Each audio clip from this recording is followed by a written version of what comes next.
Today on Turning Grief into Growth, I am going to introduce you to a yoga sequence that I have created myself. It is a somatic yoga flow meant to identify and work grief out of the body. It works for sadness, it works for anxiety, and it works for the severe symptoms of grief. It's called Soma Mend, and that's coming right up.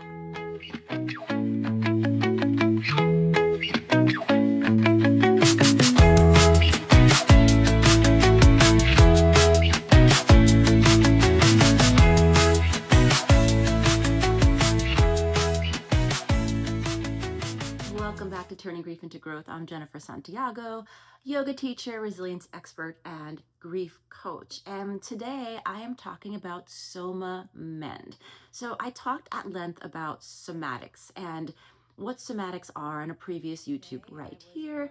And basically, 101, soma means body. It's the Greek word for body. And what somatic practices recognize is that grief lives in the body, and there's certain things that we can do to identify it, gently work with it, and release it so that we feel better to go about our day and hopefully build some resilience to deal with our grief long term.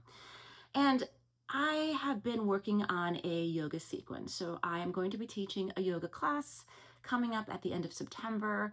This is the second time that I'm participating at a retreat at Blue Hydrangea in Lovettsville, Virginia. And as many of you know, I have been a lifelong yoga practitioner and a yoga teacher. And during my yoga teacher training in Kranti in Goa, India, not only do you learn about the fundamentals of yoga and specifically Ashtanga there, but you also learn how to put together a sequence. And generally speaking, sequences can be within 4 to 6 different parts. So for SomaMend, I have created a 5-part sequence. And I didn't realize I was doing this at the time, but now that I look back, it looks like I'm choosing these 5 parts because of the 5 stages of grief. I'm offering an alternative to the 5 stages of grief so that you're not just living with grief, but that you are working with it and through it. And part of the reason why I am in my living room, no makeup, hair not done, and with my morning coffee is to show that this is something that you can do at home. You don't need a yoga mat. You don't need any special equipment. You don't even have to put on any yoga clothes, forget the Lulus and the sports bra. You can do a lot of these movements by yourself at home. So let me walk you through it. Number 1, in Soma Mend, we start with feeling. And this is a alternate to denial, because when we deny our grief, we end up prolonging the healing process. So instead of denial, we are going to feel. What does that look like? Well, in Soma Mend, what that means is presence. It means beginning to work with your breath. It means sitting in a comfortable seat. It means closing your eyes, and it means just starting to breathe and feel. Can you identify where grief lives in your body? And can you start to send breath to that area? Number 2, awakening. And this is an alternative to anger. So instead of just being angry, we are awakening the grief so that we can live with it in far more harmony than just living with anger, which generally speaking is not productive, right? So we are introducing very gentle movements to awaken ourselves and to start the work of moving grief out of the body. And what does that look like? Well, that's just some gentle neck rolls. That's just some gentle spinal twists. Just some gentle movements to introduce movement into the body. This is something that anyone can do anywhere.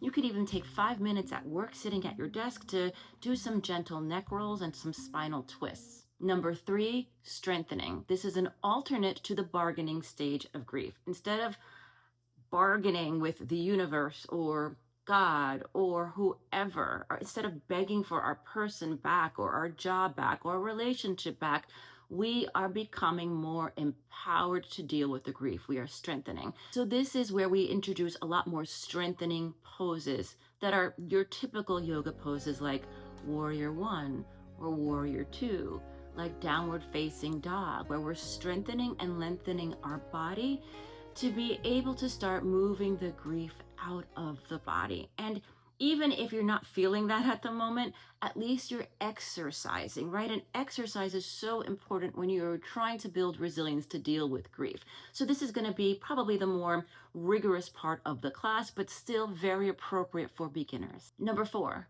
balancing. And this is the alternate to depression. Anyone who's lost someone or a job or a relationship or a friendship knows that depression can come along with grief. So what are we doing instead? We are balancing. Instead of being brought down by the weight of our grief, we are growing and balancing so that we can better steel ourselves to deal with it. So what does this look like? Well, these are some of the typical balancing poses you will see in yoga. And again, you can do this anywhere. So one-legged mountain pose is an example. Tree pose is an example.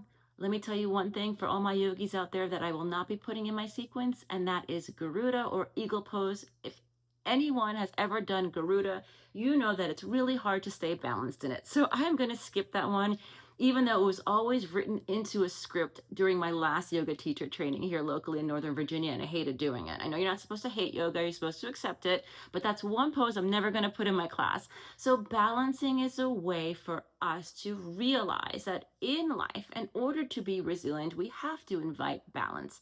And number 5 is restoring. So the 5th stage of grief is acceptance. And for those of us who live with grief, I think you know that you never really truly accept. It's more like you resign.